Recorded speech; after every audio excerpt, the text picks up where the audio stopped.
Well, a habit is a redundant set of automatic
And so learning how to shorten your refractory period of emotional reactions is really where the work starts.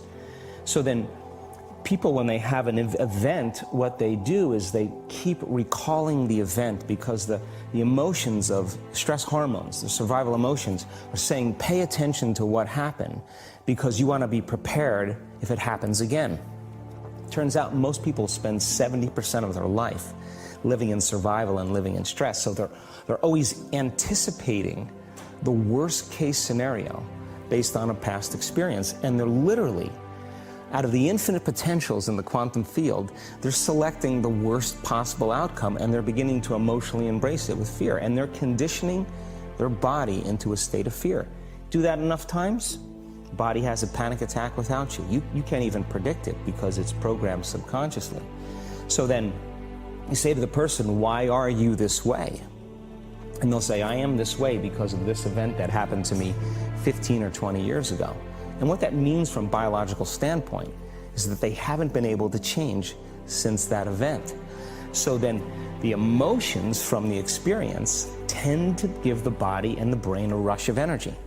So people become addicted to the rush of those emotions, and they use the problems and conditions in their life to reaffirm their limitation, so at least they can feel something. So now when it comes time to change, you say to the person, why are you this way? Well, every time they recall the event, they're producing the same chemistry in their brain and body as if the event is occurring, firing and wiring the same circuits and sending the same emotional signature to the body. Well, what's the relevance behind that? Well, your body is the unconscious mind. It doesn't know the difference between the experience that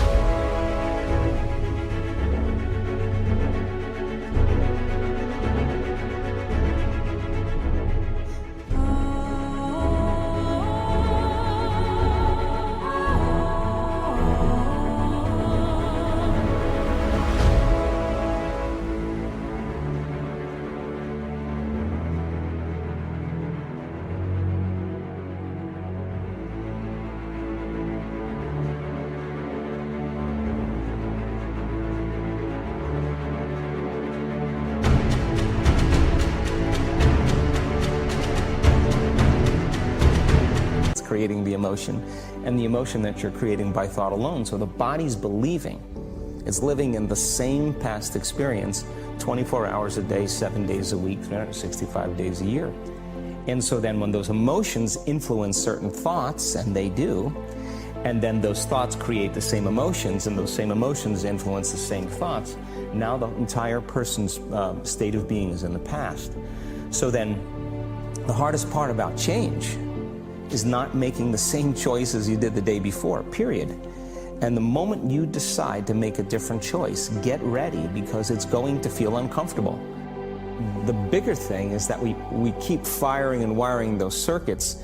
They become more hardwired. So you have a thought and then the program runs. But it's the emotion that follows the thought. If you have a fearful thought, you're going to feel anxiety. The moment you feel anxiety, your brain's checking in with your body and saying, yeah, you're pretty anxious. So then you start thinking more corresponding thoughts equal to how you feel. Well, the redundancy of that cycle conditions the body to become the mind. So now, when it comes time to change, a person steps into that river of change and they make a different choice, and all of a sudden, they don't feel the same way. So the body says, well, you've been doing this for 35 years. You're going to just stop suffering and stop feeling guilty and stop feeling shameful, and you're not going to complain or blame or make excuses or feel sorry for yourself. Well, the body's in the unknown. So the body says, I want to return back to familiar territory. So the body starts influencing the mind, and it says, start tomorrow. You're too much like your mother. You'll never change. This isn't going to work for you. This doesn't feel right. And so if you respond to that thought as if it's true, that same thought will lead to the same choice, which will lead to the same behavior, which will create the same experience, which will produce the same emotion. I want to talk about that notion of Give me a little more detail on what you mean by the body becomes the mind, or the unconscious mind. What do you mean by that exactly? Well, those are two different things. Your body is your unconscious mind. In a sense, if you're sitting down and you start thinking about some future worst-case scenario that you're conjuring up in your mind, and you begin to feel the emotion of that event, your body doesn't know the difference between the event that's taking place in your world, outer world, and what you're creating by emotion or thought alone. So most people then, they're constantly reaffirming their emotional states. So when it comes time to give up that emotion, they can say, I really want to do it, but really the body is stronger than the mind because it's been conditioned that way. So the servant now has become the master.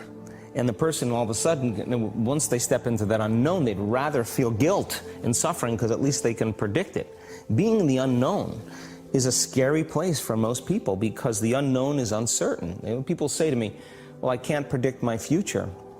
I'm in the unknown, and I always say the best way to predict your future is to create it. Not from the known, but from the unknown. What thoughts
Body to feel that way, which makes it easier and more likely I will do it again, and so now I'm in this vicious cycle. and unconscious, and it's unconscious. Right, and you said, does your thinking create your environment, or does your environment create your thinking, which I thought was really, really interesting.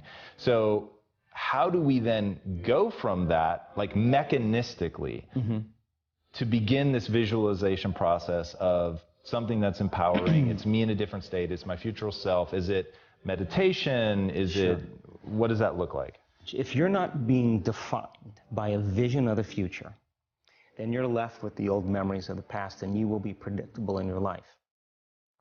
And if you wake up in the morning and you're not being defined by a vision in the future, as you see the same people and you go to the same places and you do the exact same thing at the exact same time, it's no longer that your personality is creating your personal reality. Now your personal reality is affecting or creating your personality. Your environment is...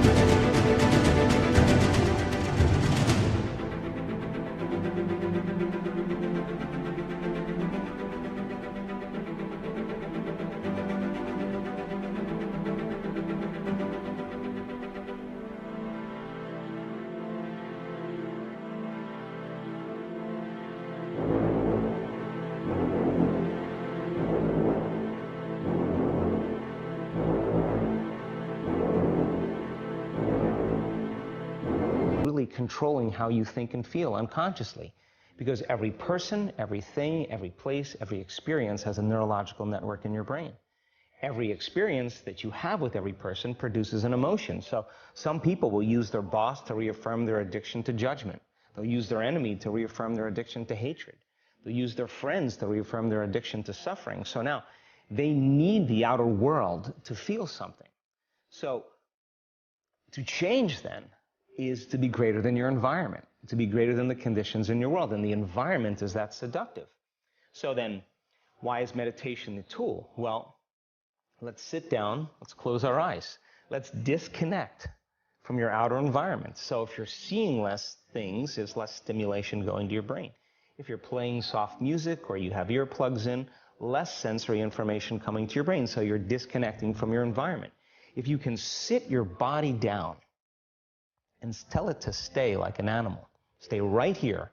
I'm going to feed you when we're done. You can get up and check your emails, you can do all your texts, but right now, you're going to sit there and obey me. So then, when you do that properly, and you're not eating anything or smelling anything or tasting anything, you're not up experiencing and feeling anything, you would have to agree with me that you're being defined by a thought, right? So when the body wants to go back to its emotional past, and you become aware that your attention is on that emotion, and where you place your attention is where you place your energy, you're siphoning your energy out of the present moment into the past, and you become aware of that. And you settle your body back down in the present moment, because it's saying, well, it's 8 o'clock. You normally get upset because you're in traffic around this time. And here you are sitting, and we're used to feeling anger, and you're off schedule. Oh, it's 11 o'clock, and you usually check your emails and judge everybody. Well, your body's looking for that predictable chemical state. Every time you become aware that you're doing that, and your body is craving those emotions, and you settle it back down into the present moment, you're telling the body it's no longer the mind, that you're the mind, and now your will is getting greater than the program. And if you keep doing this over and over again, over and over again, over and over again, just like training a stallion or a dog, it's just going to say, I'm going to sit. And the moment that happens, and the body's no longer the mind, when it finally surrenders, there's a liberation of energy. We go from particle to wave, from matter to energy, and we free ourselves from the chains of those emotions that keep us in the familiar past. And we've seen this thousands of times. In fact, we can actually predict it now on a brain scan.